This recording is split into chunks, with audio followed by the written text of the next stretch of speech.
My parents threw away my entire childhood to become one of those traveling RV families, and I hate them for it every day. Posted by you/Educational Army 915. My parents decided when I was only around 7 years old, far too young to have an opinion on anything, to pack us up and move into an RV to travel around the US. My dad works online, and my mom makes content online. She's not huge by any means, but big enough that we get recognized sometimes and big enough that I've had a camera shoved in my face for as long as I can remember. For my privacy's sake, I won't say anything else about that, and I'm using a throwaway account because I've gotten enough attention already, and I'm sick of it. I sleep in a tiny bunk bed that I outgrew years ago, and the other bunk is the only space I have to put anything I own.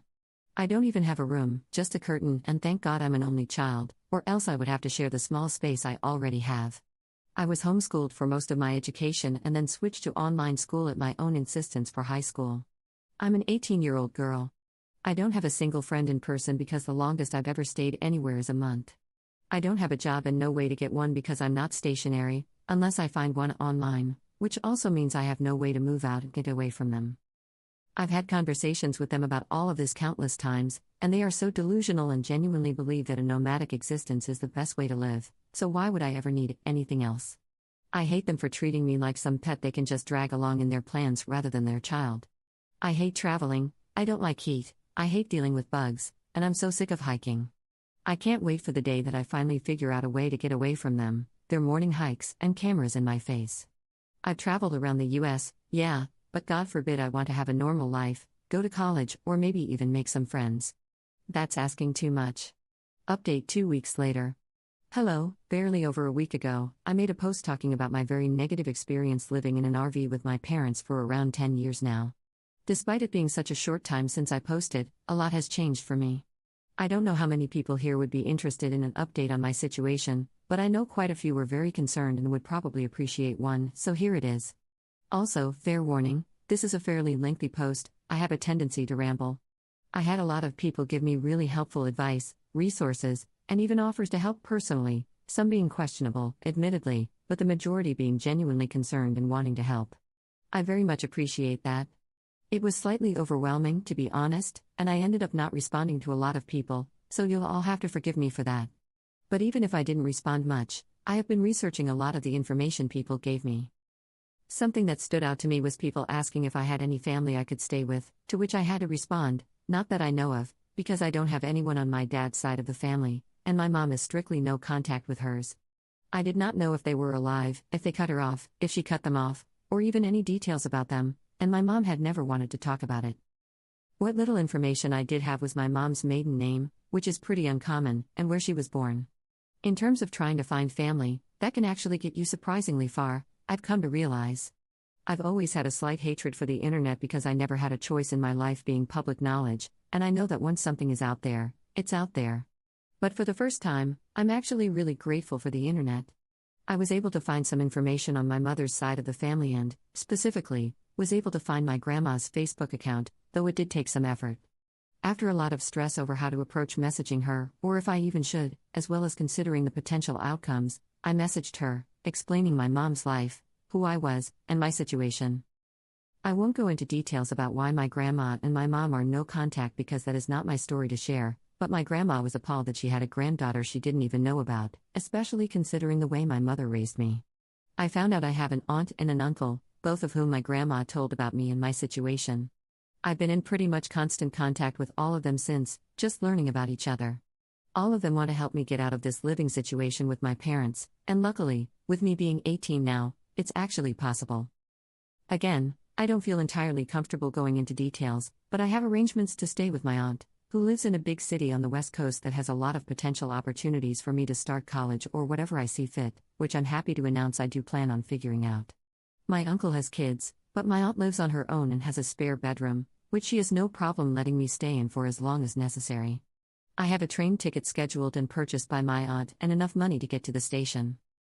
I'm currently talking with my family, still feels weird to type, and trying to plan out the details, like how or if I'm going to tell my parents. My mom doesn't have any information on where her family lives, so even if I were to tell my parents who I'm going to live with, they wouldn't know where I was specifically. Someone pointed out that if I do leave without telling them, I should leave a note or some form of proof that I left willingly. So if I opt out of a conversation, I'm planning on either leaving a note or filming a video explaining my plans and why I'm leaving, which would be kind of ironic, wouldn't it? Regarding my mom's filming, I've been very quiet around my parents and just refusing to talk when the camera is on, but so far, neither of them has mentioned it, luckily. Speaking of my mom's content, I'd like to emphasize something quickly. Almost everyone was genuinely trying to help, but I had a few people replying and trying to guess who I was. Luckily, the few I saw were basically torn to shreds and ended up deleting their comments.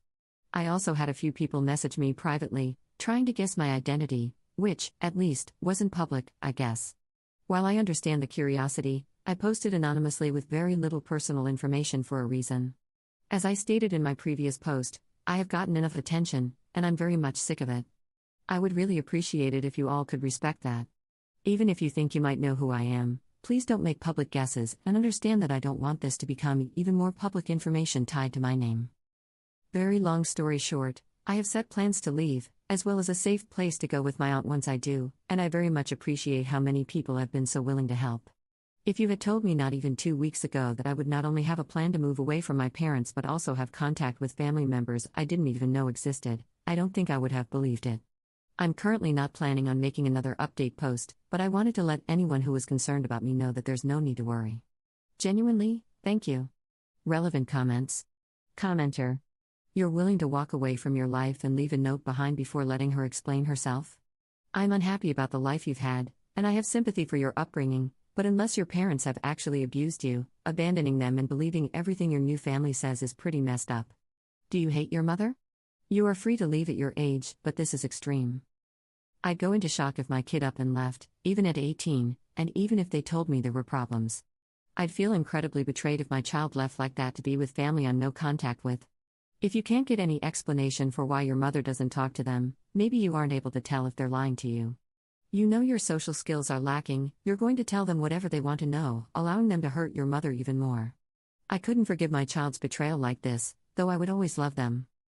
But I made amazingly stupid decisions at 18, convinced I knew better than anyone around me.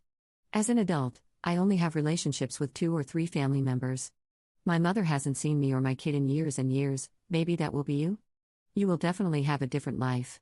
I hope it's a better one. Ops response. Question: have you ever seen the Harry Potter movie scene where his room is under the stairs and thought to yourself, wow, he actually has enough room to sit up in bed and a door? I have, multiple times, actually. I'm very willing to abandon them just to not have to feel like that anymore. Commenter 2.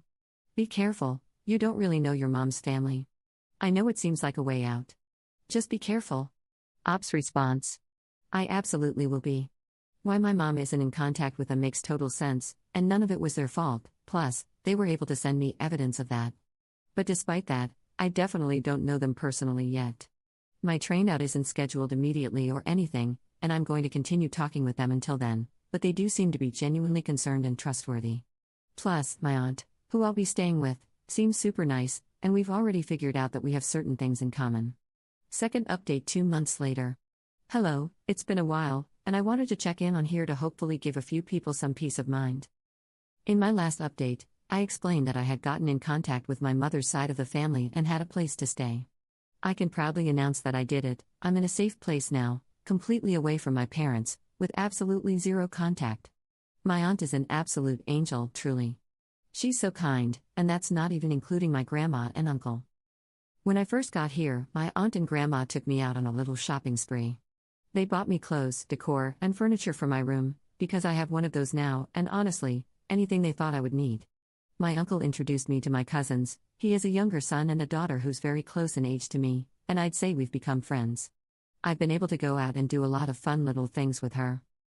My aunt is currently helping me research colleges near us, but she has reassured me that I can do everything at my own pace and that there's really no rush, that her home will always have a spot for me. My aunt, in general, is such a cool person. She's someone I very quickly started to look up to and have gotten close to. The more time we spend together, the more we realize we actually have a lot in common. I'm just so grateful to all of them for being here and being so supportive. My aunt is also really helping me figure out who I am as an individual. For the first time, I'm in charge of my identity, what I share and who I share it with. I dyed and cut my hair, got a nickname and have been exclusively going by it. My cousin is currently on a journey to help me learn what makeup I like. She's also introducing me to her favorite music groups as a self-proclaimed cringe but free K-pop fan. I have an entirely private Instagram account with all of 5 followers, and I plan on keeping it that way. I just feel like a normal teenage girl for once, and I've never felt happier. When I look in the mirror or just think about my life in general, I'm actually happy with it. I guess I never realized that I wasn't comfortable in my identity as a person because, honestly, I had bigger things to worry about. This is all more than I could have ever imagined, and honestly, I have a hard time even processing it sometimes. But I am officially in therapy now. So maybe I can start working on that, as well as processing my past and how it plays into my identity in the future. My new therapist is actually part of the reason I'm making this update. She thinks that posting this could be a good way to get closure to a certain extent. It's a way of acknowledging what I went through while also moving on into my new life, because I have my whole future ahead of me, one that I am very excited to experience. So, keeping that in mind, this will be my final update on here. I want to be able to enjoy my life and future while keeping my privacy. A lot of people really wanted me to share my story more, to expose my past, but for now, I've decided against that. It's my story, and I can choose to share it or not. For once, I have control over who gets to know what information about me, and I'm not willing to give that up yet. But I suppose I don't know what the future holds. So, I'm asking as nicely as possible that people please respect that. I absolutely appreciate the support and advice so many have given me. Just know that I'm safe. I can honestly say that I'm happy. I'm planning out my future, what I want to do with my life, and who I am beyond just a persona on camera. So, thank you so much for everything, and goodbye.